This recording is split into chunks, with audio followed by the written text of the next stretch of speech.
पिंकी के पति कमलेश की दुकान पर गांव का गुंडा जग्गू दादा आता है और धमकी देकर जाता है कि अगर उसने 1 लाख रुपए नहीं दिए तो वो दुकान तोड़ देगा। घर में सभी परेशान होते हैं। अरे सत्यानाश हो उस जग्गू का, अच्छा खासा लड़का था, पता नहीं क्यों गुंडागर्दी करने लगा, किसी की भी जमीन हड़प लेता है और अब हमारी दुकान के पीछे पड़ा है नास पीटा।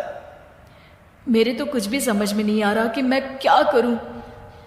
अरे बेटा, मैं तो कह रही हूं कि 1 लाख रुपए दे दो और छुट्टी पाओ इस जग्गू दादा से। नहीं माँ, मेहनत की कमाई है, ऐसे कैसे दे दूं? मैं तो 1 रुपया भी नहीं देने वाला उसे।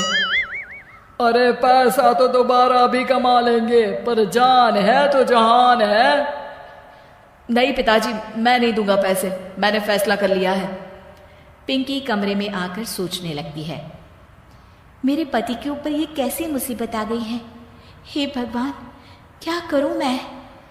तभी उसे जादुई पत्थर से आवाज सुनाई देती है, दन दना दन दन दन दन, जो चाहे वो तू बन। अरे हाँ, मैं भी कितनी भुलक्कड़ हूँ, मेरे पास तो जादुई पत्थर है, पर मैं क्या करूं? जग्गू दादा तो बहुत बड़ा गुंडा है, उसका सामना मैं कैसे कर पाऊंगी? पर मुझे ये करना ही होगा। पिंकी प्लान बनाती है और उसे एक आइडिया आता है और वो आइडिया वो सबको बताती है। सुनिए, मेरे पास एक प्लान है, आप जग्गू दादा को पैसे देकर उन्हें घर पर खाने पर बुलाइए। सब ये सुनकर दंग रह जाते हैं। लो और सुनो, अरे वो तुम्हारे दूर के चाचा नहीं है जिसको खाने पर बुलाया जाए, जग्गू दादा है, इस गांव में सबसे अमीर और 1 नंबर का गुंडा। ओफो सासू माँ, मैं जो कह रही हूँ वो करके तो देखिए। मैं आपको यकीन दिलाती हूँ कि कल के बाद जग्गू दादा हमें कभी परेशान नहीं करेगा। पिंकी के कहने पर कमलेश जग्गू दादा को रुपया देता है और उसे अपने घर खाने पर बुलाता है। अरे भाई, मानना पड़ेगा कमलेश, काफी तरक्की कर लिया है तुमने। 1 लाख रुपए तो बड़ा ही कम डोनेशन था।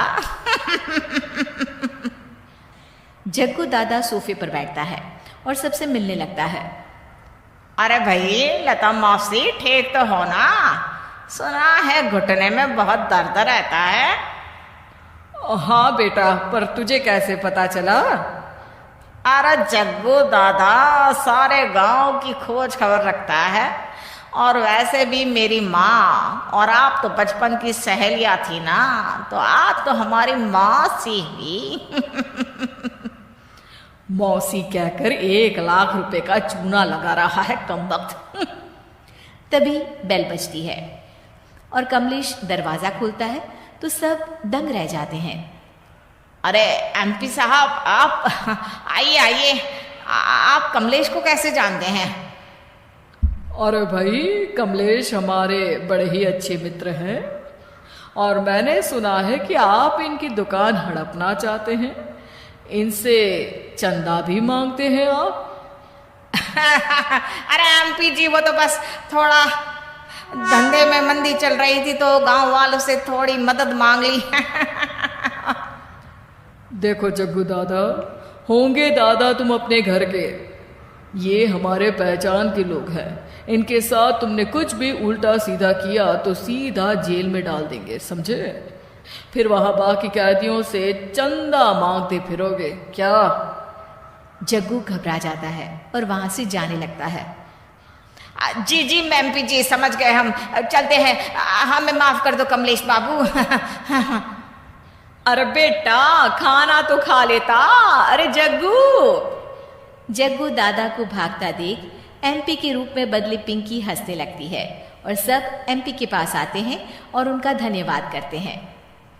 आपको कैसे पता चला एमपी साहब कि जग्गू हमें परेशान कर रहा था?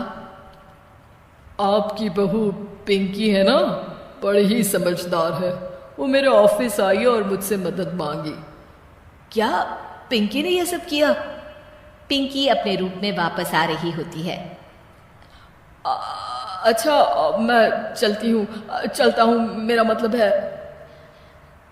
अरे ऐसे कैसे, आप बिना खाना खाए नहीं जा सकते, आइए आइए। नहीं नहीं, फिर कभी मुझे जाने दीजिए। पिंकी भागती है। अरे इन्हें किस बात की जल्दी थी? लगता है कोई इंपॉर्टेंट मीटिंग होगी माँ। हाँ भाई, बड़े लोग हैं, दिन में कुछ ना कुछ चलता ही रहता है। लेकिन भगवान का शुक्र है कि आज बहू की वजह से सब सही हो गया। पर बहू है कहाँ? पिंकी घर से दूर भागते भागते अपने रूप में वापस आ जाती है। उफ, बाल बाल बच गई आज तो।